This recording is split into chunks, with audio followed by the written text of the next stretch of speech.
네, 오늘 하나님께서 우리에게 허락하신 말씀은 사무엘상 30장 21절에서 31절까지입니다. 사무엘상 30장 21절에서 31절까지 구약성경 460면에 있습니다. 구약성경 460면에 있습니다. 21절에서 31절까지입니다. 네, 우리 합독 같은 교독하도록 하겠습니다. 다윗이 전에 피곤하여 능히 자기를 따르지 못함으로 부솔 시내에 머물게 한 200명에게 오매 그들이 다윗과 그와 함께 한 백성을 영접하러 나오는지라 다윗이 그 백성에게 이르러 문안하매 다윗과 함께 갔던 자들 가운데 악한 자와 불량배들이 다 이르되 그들이 우리와 함께 가지 아니하였은즉 우리가 도로 찾은 물건은 무엇이든지 그들에게 주지 말고 각자의 처자만 데리고 떠나가게 하라 하는지라. 다윗이 이르되 나의 형제들아 여호와께서 우리를 보호하시고 우리를 치러 온 그 군대를 우리 손에 넘기셨은즉 그가 우리에게 주신 것을 너희가 이같이 못하리라. 이 일에 누가 너희에게 듣겠느냐? 전장에 내려갔던 자의 분깃이나 소유물 곁에 머물렀던 자의 분깃이 동일할지니 같이 분배할 것이니라 하고 그날부터 다윗이 이것으로 이스라엘의 율례와 규례를 삼았더니 오늘까지 이르니라.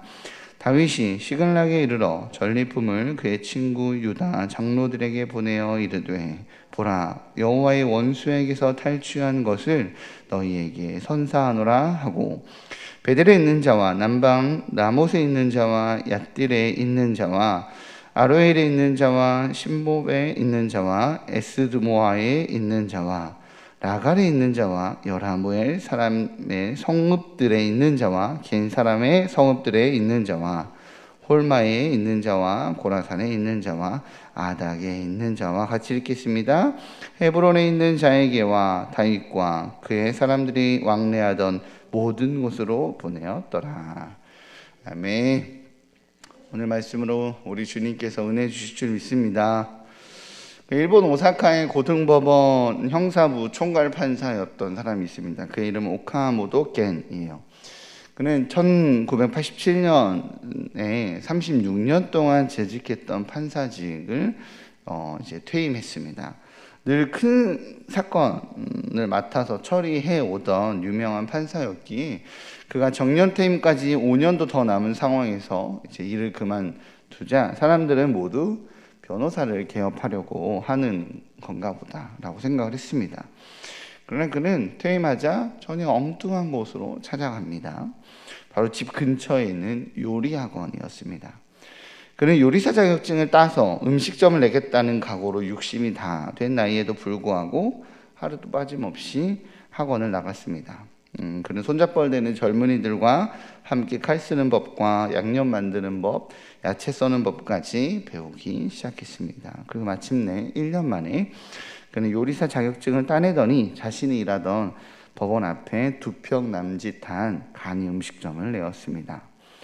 유명한 판사였던 그를 알아보는 손님이 참 많았다고 합니다. 사람들은 모두 판사직을 그만두고 음식점을 낸 것을 궁금해하거나 이상하게 생각해서 이제 물어보곤 했다고 합니다. 그때 오카모토 겐은 재판관이 되어 사람들에게 유죄를 선언할 때마다 가슴이 아팠습니다. 나는 그 일을 36년이나 해왔던 것입니다. 재판관은 사람들에게 기쁨을, 행복을 줄 수 없습니다. 그래서 나는 식당 주방장이 되어 남에게 기쁨을 줄 수 있는 일을 하면 행복할 것 같아서 식당을 개업한 것입니다. 라고 대답했다고 합니다. 그래 남에게 죄를 정하고 벌을 주는 일이 싫어서 남은 여생은 사람들을 기쁘게 하면서 살고 싶었다고 합니다. 그래서 그는 그 일이 너무 행복하다고, 이 식당 주방 일이 행복하다고 고백합니다. 그가 낸 작은 음식점의 이름은 그래서 친구입니다. 그 이름 속에는 그의 음식점을 찾는 사람들에게 뿐만 아니라 모든 사람들과 친구처럼 지내고 싶은 그의 오랜 소원이 담겨 있다고 합니다. 세상은 이처럼 재판관이라고 말하는 높은 지위로 가야 하는 것이 그 더 높은 지위, 더 힘 있는 지위, 더 부유한 지위로 가는 것이 행복하다라고 말하는 세상에서도 불구하고 이렇게 새로운 질서를 만들어내는 사람들이 있습니다. 오늘 본문에서 다윗도 이처럼 새로운 질서를 만들어내는 새로운 왕의 모습을 보여줍니다. 다윗은 아말렉 부대를 추격하여 그들을 잡아냅니다. 그런데 그 과정에서 600명의 군대 중에 200명의 군대가 부솔 시내에 머물러야 되는 상황이 생겼습니다. 다윗은 함께 추격하기를 버거워하는 이 200명을 부솔 시내에 두고 나머지 400명만 이끌고 아말렉 군대를 추격하여 24시간이 넘는 전투를 벌였습니다. 그 과정에서 적군은 400명 정도의 군사가 낙타를 타고 도망갔을 뿐 그 외의 모든 적군을 물리치는 성과를 거둡니다. 도망간 군인의 수가 추격한 다윗의 군인의 수와 같으니 얼마나 큰 전쟁의 성과입니까? 얼마나 대승을 했으면 인원수가 같은데도 도망가겠어요? 다윗은 놀랍게도 아말렉 사람들에게서 빼앗긴 모든 것을 되찾았고 그로 인해 아무것도 잃은 것이 없게 되었습니다. 부하들의 아내와 가족들도 모두 되찾았고요. 다윗 또한 자기 두 아내를 모두 구하게 되었어요. 승리를 거둔 다윗은 소떼와 양떼를 몰고 시글락을 향했습니다. 다윗의 부하들은요, 이 모든 것을 다윗의 전리품이라고 지칭하며 다윗의 업적을 높였습니다. 다윗의 위상이 크게 올라간 것이죠. 다윗은 하나님의 뜻을 구했고요. 하나님은 그에게 승리와 영광을 주셨습니다. 승리한 부대는 남겨진 200명에게 돌아왔습니다. 다윗이 이들을 만나자 그들을 문안합니다. 그들의 안녕을 물은 것입니다. 24시간이 넘는 전투를 치르고 온 장수가 그 전쟁에 함께 따라오지 못한 군인들을 질책하거나 조롱하거나 훈계하는 것이 아니라 그들의 상태를 돌아보고 살펴봤습니다. 다윗은 선한 장군으로서 지쳤던 군인들이 회복되었는지를 살핀 것입니다. 하지만 다윗과 함께 전투에 가담했었던 다른 400명 모두가 다윗과 같은 태도는 아니었던 것 같습니다. 성경은 표현하기를 악한 자와 불량배들이 전리품 나눠 갖는 것을 반대했다라고 기록하고 있습니다. 오늘 본문 22절입니다. 같이 읽어보도록 하겠습니다. 시작. 다윗과 함께 갔던 자들 가운데 악한 자와 불량배들이 다 이르되 그들이 우리와 함께 가지 아니하였은즉 우리가 도로 찾은 물건을 무엇이든지 그들에게 주지 말고 각자의 처자만 데리고 떠나가게 하라 하는지라. 다윗과 함께 전투에 가담한 400명 중에서 일부 악한 자들은 200명이 이 치열한 전투에 가담하지 않은 것에 대해서 분개한 것입니다. 그들 생각에 전투에 참여하지 않고 앉아서 방관만 하던 자들과 전리품을 나누는 것이 합당하지 않다라고 생각한 것 같습니다. 최종 전투에 참가하지 않은 자들이 자기 아내와 자녀를 취하는 것 이상은 허락할 수 없다라고 요구합니다. 어떻게 보면 굉장히 합리적인 것 같아 보입니다. 그러나 다윗은 그들의 의견을 수용하지 않았습니다. 그리고 새로운 질서를 정립하게 됩니다. 다윗이 이들의 의견을 수용하지 않은 이유는 이 전쟁의 결과가 우리의 것이 아니다라는 철학 때문입니다.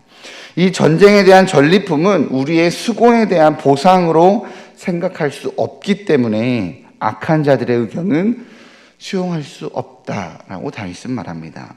그래서 다윗은 지금까지와는 다른 새로운 질서를 만들어냅니다. 23절과 24절입니다. 또 함께 읽어보도록 하겠습니다. 시작. 다윗이 이르되 나의 형제들아 여호와께서 우리를 보호하시고 우리를 치러 온 그 군대를 우리 손에 넘기셨은즉 그가 우리에게 주신 것을 너희가 이같이 못하리라. 이 일에 누가 너희에게 듣겠느냐? 전장에 내려갔던 자의 분깃이나 소유물 곁에 머물렀던 자의 분깃이 동일할지니 같이 분배할 것이니라 하고. 아멘. 이길 수 없는 전쟁을 이겼습니다. 승리할 수 없는 싸움에 승리하였고 되찾을 수 없는 것을 되찾았습니다. 모든 것이 하나님의 은혜입니다. 이 전쟁은 여호와께서 보호하셨고 여호와께서 승리를 주셨기에 누릴 수 있는 것입니다. 따라서 전리품도 누구의 것이에요? 여호와의 것이에요. 그러니 전리품을 나누는 방식도 여호와를 높이는 방식으로 진행되어야 합니다. 그래서 다윗은 이스라엘의 율례와 법도를 삼는 규칙을 정합니다. 전장에 내려갔던 자의 분깃이나 소유물 곁에 머물렀던 자의 분깃이 일반일지니 라고 말입니다. 다윗의 생각에 전투 중에 획득한 모든 전리품은 궁극적으로 여호와 하나님의 은혜로운 선물입니다. 그래서 다윗은 전리품이 전투 중에 수행한 이 근로의 대가라는 관점을 거부합니다.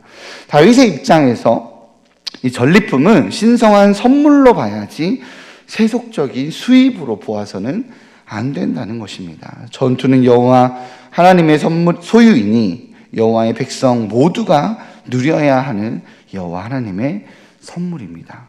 이를 인정하지 않는 것은 오늘 성경 뭐라고 표현한다고요?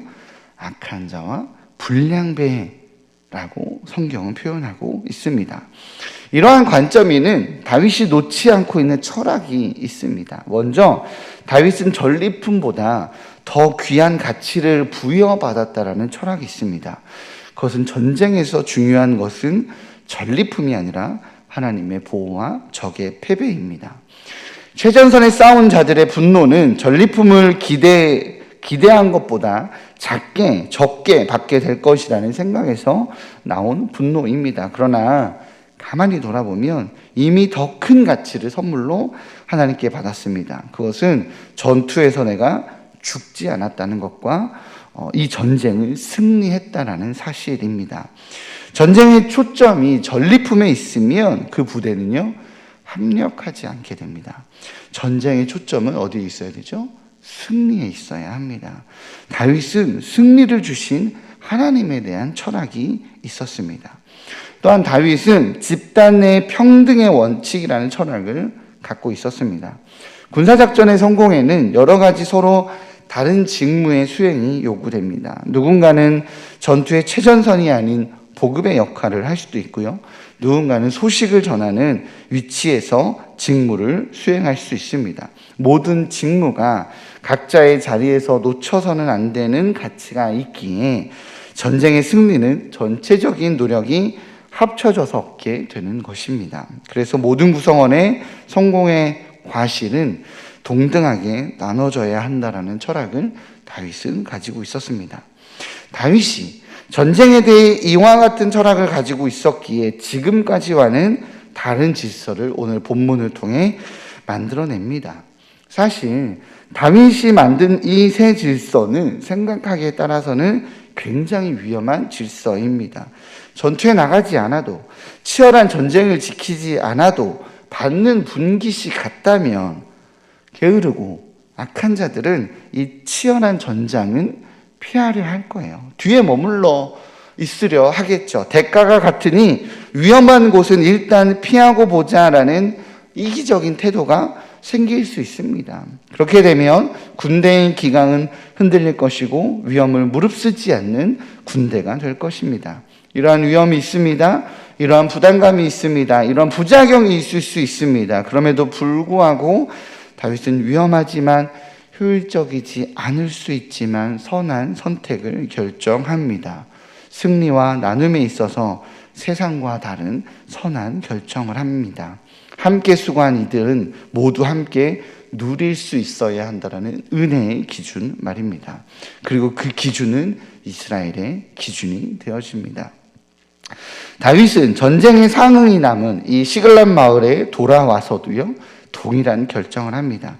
그는 그의 친구 유다의 장로들에게 전리품을 나눠주는 결정을 합니다. 26절입니다. 같이 26절 읽어보도록 하겠습니다. 시작. 다윗이 시글락에 이르러 전리품을 그의 친구 유다 장로들에게 보내어 이르되 보라, 여호와의 원수에게서 탈취한 것을 너희에게 선사하노라 하고, 다윗은 애굽 종으로부터 전리품 가운데 일부는 유다의 영토와 거주지에서 온 것임을 알았습니다.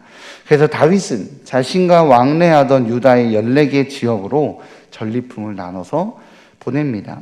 다시 말씀드리지만 다윗에게 전리품은 여호와 하나님의 선물입니다. 그러니 다윗은 오늘 전리품을 장로들에게 나눠주면서 아말렉 족속에게서 빼앗은 것이라고 말하지 아니하고 여호와의 대적에게서 탈취한 것이라고 말합니다.